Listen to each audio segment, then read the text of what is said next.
So the PRI show, the Performance Racing Industry Trade Show, is within a week's time. And what do?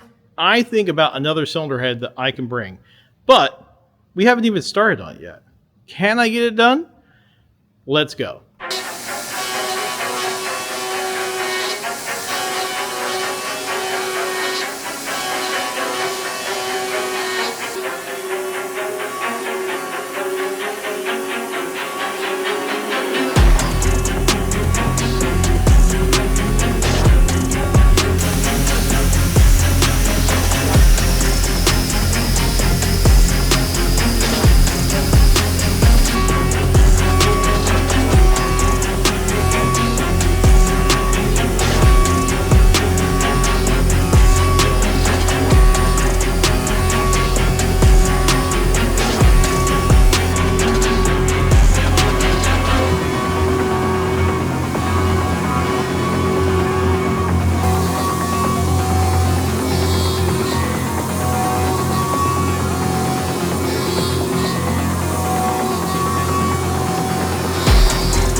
You guys have heard me say the problem with CNC ports is they don't always clean up all the way, and if you're going to a show, you definitely want to show your best. Now that thing's done porting, let's take a look and see what we got. She's a beauty queen.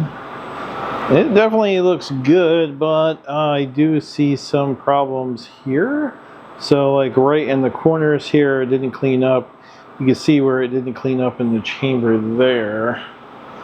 But I think it's probably the best we can do. Maybe I can go down another 5 thou, just the chamber. Let's take a look at the rest of the port. How did it turn out? So intake port,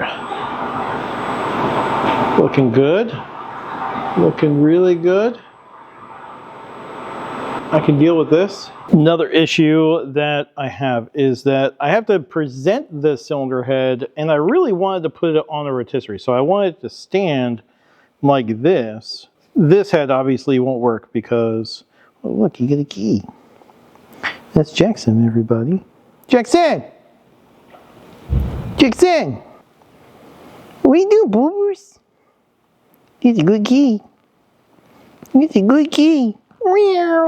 So basically, I want to use this end of the left head because the right head doesn't sit straight. It has a bunch of stuff on it, and this head seems to be the best one. I really wanted to put it on a rotisserie, so I bought all these from Amazon, and I didn't really like them, so this thing is like really flimsy. And then this, I got to make something. I got to make something for either one of these. Man, being a week out, I just don't know if I want to start messing with making stuff, considering I still have to do the head. But, you know, these are things that you have to think about when making a display head. So once the guides are installed, he's going to be able to ream them, and we're going to size them for, or that's sizing for the GSC valve. Now, what we're not going to do is valve job it because, well, I don't see any need to valve job it for a show. And these are not going to a customer, they're mine.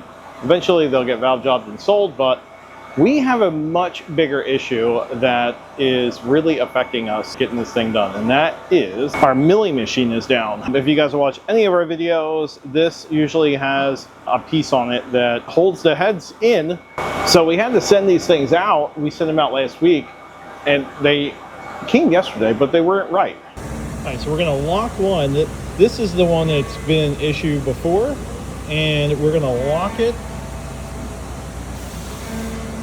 And then I'm push in. Really hard to push in, but this now goes in and out, even though it is locked. Can you push that? So it locks and unlocks. Still comes out. And then we had to send it back next day air. This is actually the second time we've had to do this, and now we have a complete backup on trying to get heads done. And I'm really worried about getting this head done for PRI because, well, this is a part of the shop. You know, it's the trying to get it all done before deadlines. Fucking hate deadlines. All right, so now it's Thursday around 12 o'clock, and we just got all the parts for the cylinder head so we can put it together. GSC next day aired it. So we got guides. We still haven't gotten cams. We're gonna put probably cams in at the show. So we got guides, valves, spring kit. Greg is cleaning. They look nice and nice when it goes installed. So we got here is some press fit lube, and we got our guides. The guides will get frozen before they get put in, and they'll be put in with an air hammer and a special guide driver for that air hammer. The cool thing about GSC guides is that they have these stoppers on them. So the stopper right here stops the guide from going any farther than it needs to be in. So you really don't have to second guess if it's at the right height. It's always at the right height because it's built right into the guide. And that right there is a GSC different.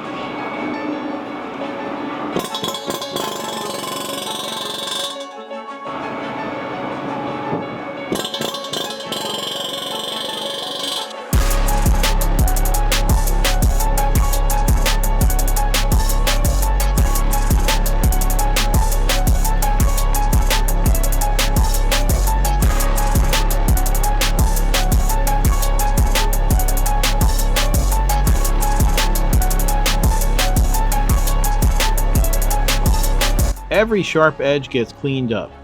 Deburring is slow, steady work. No glory, just craftsmanship.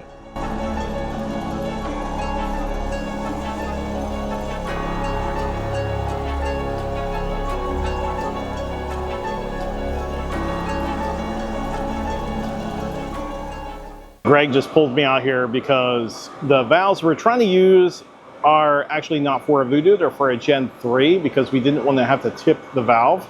And GSC made this cool valve that says GSC on it. It kind of doesn't matter, it just looks a little weird in the chamber. We're just gonna roll with it. Circling back here to the milling machine. It is now Friday, and we got the parts for the milling machine. I just have to pull them out, double check them, make sure everything is good, and then we have to do a little bit of setup and hopefully get this thing milling because, well, it's Friday. And a special shout out to Tammy over at Baker Equipment Sales. They sent this brand new one because I was having so much issues with the head. She heard me. I had a lot of stress going on this week, and she sent a brand new one for free and sent my old one back as well to make up for it. That kind of customer service is not found every day.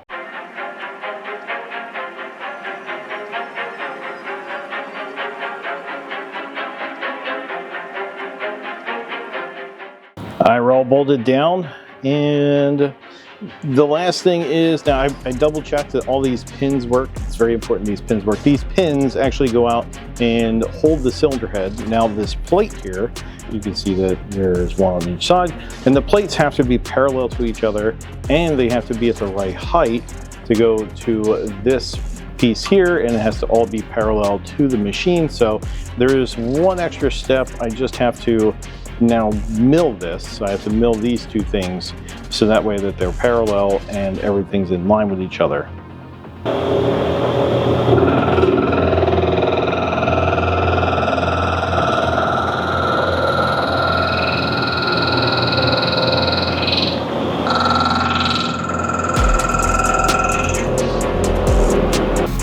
This is a Winfield milling fixture.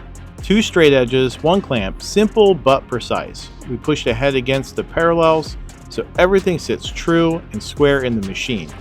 Hydraulic fingers lock it in place. No movement, no chatter, no surprises once the cutter touches metal. If this isn't perfect, the rest doesn't matter.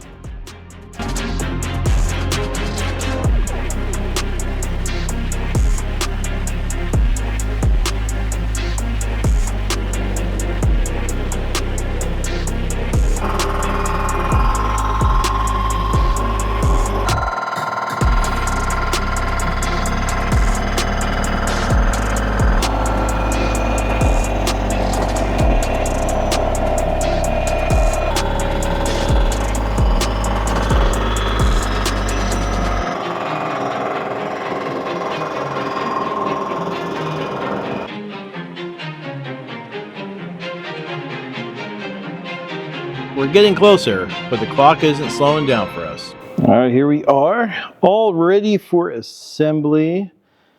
Got this thing shined up a little bit, so we're gonna put some tape on the deck to protect it. And to circle it back to, I really wanted to put it on the rotisserie. This one obviously wouldn't work. And honestly, I'm just out of time.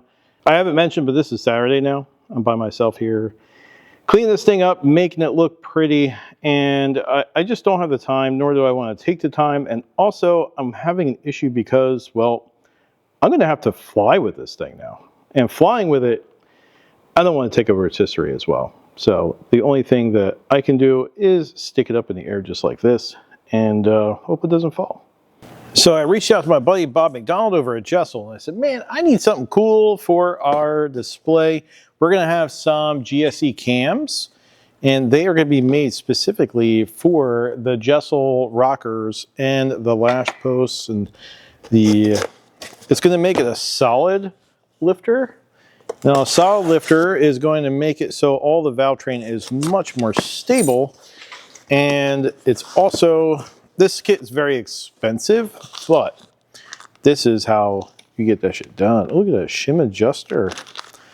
This is, that's something there. Look at them lifters. Wow. Jessel makes some really awesome product. Look at that. Just beautiful. If you've ever seen anything that Jessel makes, it always quality. You've never seen any junk come out of Jessel. And they're straight in New Jersey. I've been asking for a tour of that place, and I would bring you guys along with that, but you know, they haven't done that yet. So that is the lifter, and then here is the rocker. Look at that rocker, it's freaking beautiful. Oh my gosh, look at that Jessel rocker, just absolutely stunning. You only want to put it in your engine.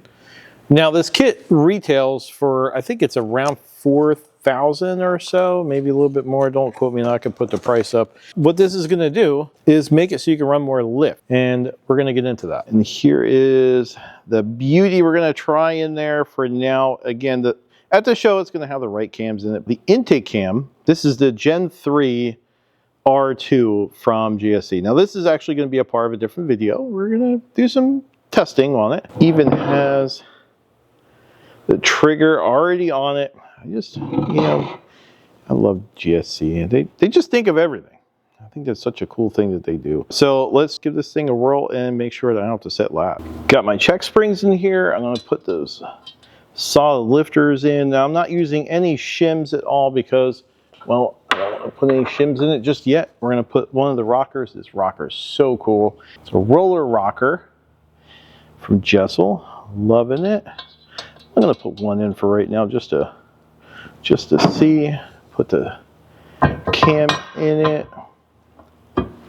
And the biggest thing is that they have the same thrust on the intake for both, so that's what we're going to use, the intake. And we are kind of loosey-goosey, so I think we are good. My theory is correct that we can use this camshaft with this whole setup. I think this is going to be good, so I don't have to machine anything. I can just use the supplied shims, shim this up just to make sure that nothing's going to fall out. and I'm good to go. So if the TSA lets me get away with it, the next stop for this cylinder head is going to be Indianapolis, Indiana for the Performance Racing Industry Trade Show. If you guys want to watch that, it's going to be in like 2 weeks. I'm going to do a vlog from there. That's right, we're going to do another one. You guys are going on a trip with me. So make sure you hit that notification button, subscribe, do all that good stuff because you're not going to want to miss this.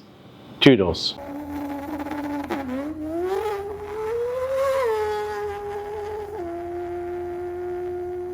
HeadGames!